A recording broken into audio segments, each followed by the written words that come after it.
শোনেন, আজকে আপনাদেরকে কিছু কথা না বলে পারলাম না। আজকে আমার এই ভিডিওটা মনোযোগ সহকারে আপনারা শুনবেন, আমার কথাগুলো বোঝার ট্রাই করবেন। আমি খুবই সংক্ষেপে আপনাদের সবার সাথে ডিটেলসে একটা কথা শেয়ার করব। সেটা হচ্ছে যে আপনারা যাকে নাম দিয়েছেন চ্যাপা শুটকি, আই মিন শাহিনের বউ শারমিন।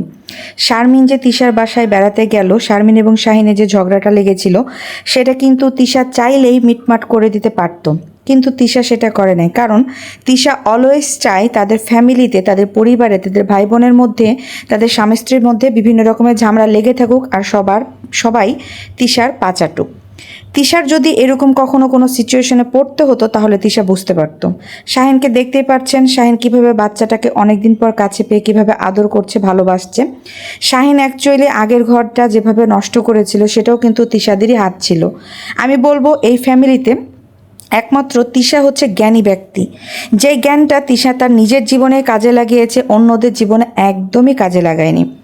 আপনারা কারণস্বরূপ বলতে পারেন তিশার জীবনে যদি বাপ্পি এমন নেশাখোর, গাঞ্জাখোর, গাঞ্জুট্টি হইতো, বা বাপ্পি যদি তিশাকে রেখে নিশির কাছে বা তার মায়ের কাছে পড়ে থাকতো, তিশাকে কোনো মূল্যায়নই করতো না, তিশার সাথে ঘুরে বেড়াতো না, তিশাকে মেনে নিত। সেম জিনিসটা হয়েছে এই শারমিন এবং শাহিনের ভেতরে।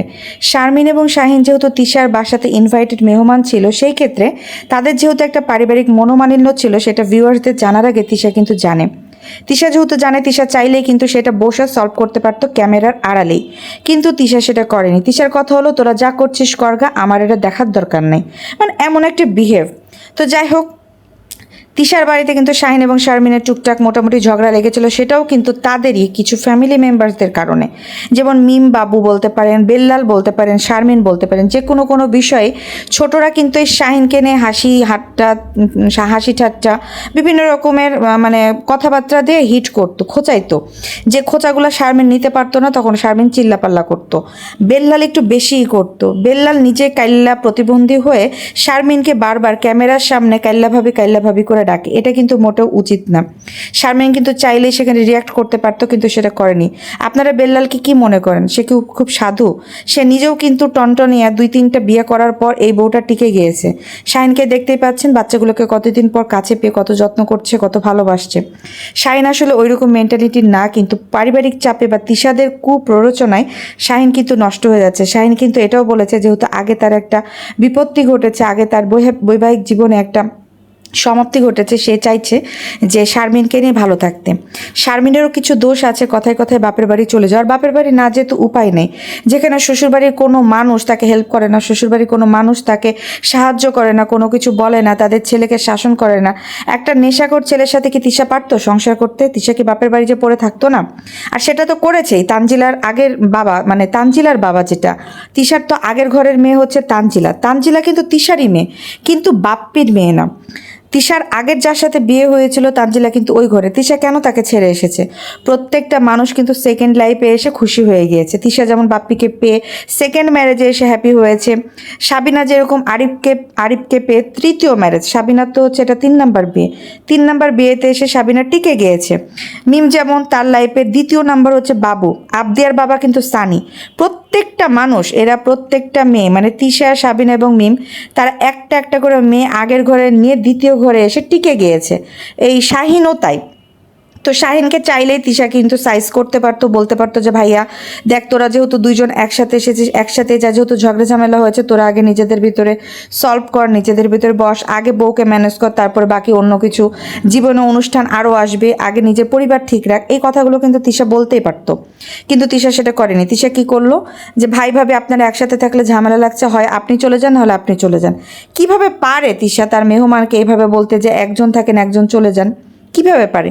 সে চাইলেই বলতে পারতো, যেহেতু তোদের ঝামেলা হয়েছে, তোরা এক ঘরে বসে সমস্যার সমাধান কর, মারামারি কর, মর কাট, যা খুশি তাই কর, কিন্তু ঘরের দরজা বন্ধ করে আগে নিজেদের ভিতরে কথা বলে সলভ করে তারপরে আনন্দ কর। হাসি মুখে আনন্দ করবি, ক্যামেরার সামনে হাসি মুখে আসবি। আমরা ক্যামেরাতে ভিডিও করি, তো আমরা ক্যামেরাতে কি দেখে? আমাদের লাইফের ভালো সম্পর্কগুলো কিন্তু আমরা ক্যামেরাতে ফুটিয়ে তুলি। আমরা কখনো এসে ঝগড়া ঝামেলা, স্বামী মারলো আজকে, স্বামী আজকে নেশা করলো, স্বামী আজকে টাকা চুরি করে নিয়ে চলে গেল, কার ঘরের তালা কে ভাঙলো, এগুলো কিন্তু কখনোই দেখা না। কিন্তু এরা এভাবে ভাইরাল হয়েছে, যার কারণেই তো আজকে ইউটিউবে তাদের রাজত্ব চলছে। কারণ এই যে কিবরিয়া একটা কথা বলে না যে ভাগাভাগি পরিবার, তো আসলে এরা তাই, তারা কিন্তু এইরকম বেহায়াপনা করেই এই হচ্ছে মানে ইউটিউবে টিকে গিয়েছে। বিভিন্ন রকমের ঝগড়া ঝামেলা, মানে কি নাই তাদের ফ্যামিলিতে, পরক্রিয়া আছে, 3-4টা বিয়ে আছে, মারামারি আছে, ঝগড়া আছে, গীবত আছে, পরনিন্দা পরচর্চা, সব কিছু ক্যামেরার সামনে। শুধুমাত্র একটা জিনিস তারা বাকি রেখেছে, টয়লেট করাটা আর রাত্রে ঘুমানোর সময় যে কাজটা করে সেটা। এই দুইটা বাদ দিয়ে তারা প্রত্যেকটা জিনিস ক্যামেরার সামনে নিয়ে এসেছে। তিশার তো কপাল ভালো, শাশুড়িটা মারা গিয়েছে, একটাই ননদ, তাও দূরে থেকে মালয়েশিয়া প্রবাসী। শ্বশুরও মারা গিয়েছে। শ্বশুর এবং শাশুড়ি বেঁচে থাকতে তিশার কিন্তু কোনো বেলই ছিল না। তিশা কিন্তু ওই ঈশ্বর দিতে পাই দিতে পারতো না। ওই পাবনার যে বাড়ি নিয়ে বসে আছে ওই বাড়ি জীবনে উঠতেই পারতো না তিশা। তো তিশার কপাল ভালো, অল্প বয়সেই শ্বশুর শাশুড়ি মারা গিয়েছে, একটাই ননদ, তাও বিদেশ বাড়িতে থাকে, সে পেয়ে গেছে রাজত্ব। এখন ইউটিউবে সে ঝাঁকানাকা যা খুশি তাই করুক না কেন, তাকে বলার বা দেখার কেউ নেই।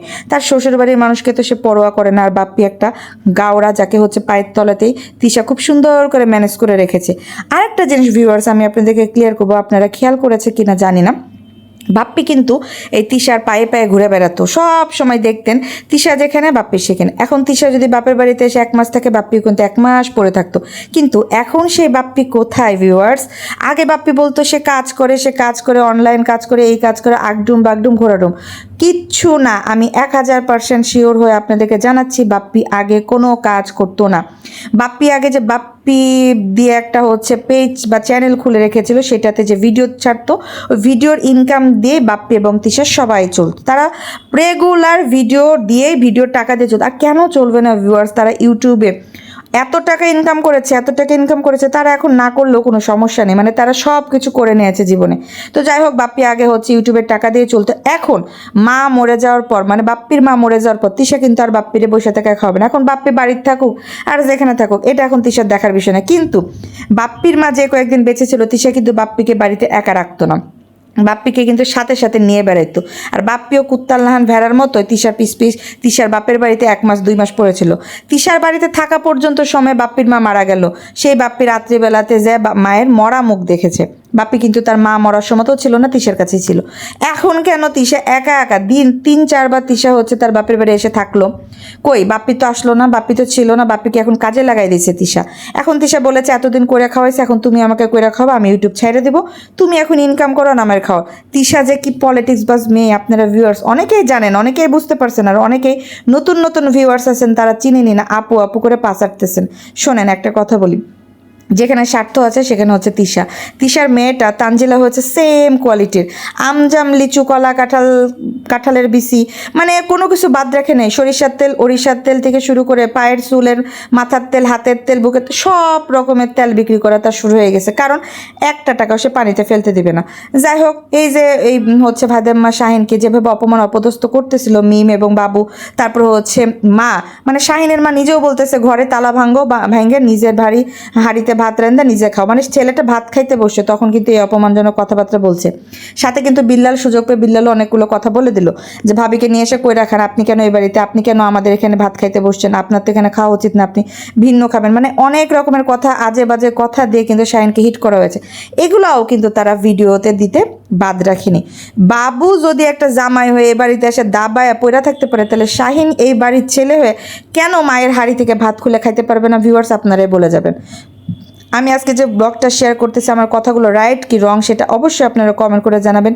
যারা আমার ভিডিওটা নতুন দেখছেন তারা অবশ্যই আমার চ্যানেলটা সাবস্ক্রাইব করে পাশে থেকে বেল আইকনটা বাজিয়ে দিবেন। প্রতিদিন আমি টুকটাক ভিডিওর মাধ্যমে আপনাদের সাথে সব কিছু ক্লিয়ার করে দেবো। শাহিন কিন্তু শাহিনের বউ শারমিন কিন্তু এই ভিডিওগুলো দেখেছে, ভিডিও দেখে তার কষ্টে, মনের কষ্টে শাহিনের জন্য এসে কিন্তু সে রান্নাবান্না শুরু করে দিয়েছে। সে কিন্তু বাড়িতে তখনই চলে এসেছিল, ভিডিও দেখার সাথে সাথে, ভিডিও দেখে সাথে সাথে আসার পর সে কিন্তু গরুর মাংস এবং ভাত রান্না করেছে। তারপর ও শাহিনকে যখন দেখছে যে মা আর বোনের পাচাটা থেকে শাহিন ঘরে আসে নাই, তখন সে তার রান্না খাবার দাবারগুলো তার মায়ের বাড়িতে, মায়ের ঘরে রেখে আবার বাপের বাড়িতে চলে আসে তার ছেলেকে নেওয়ার জন্য। তো মেয়েটা আসলে পরিশ্রম করছে, যেখানে স্বামী নিজের হয় না সেখানে আসলে শ্বশুরবাড়ির কাউকে আপনি যতই করেন না কেন দাম হবে না।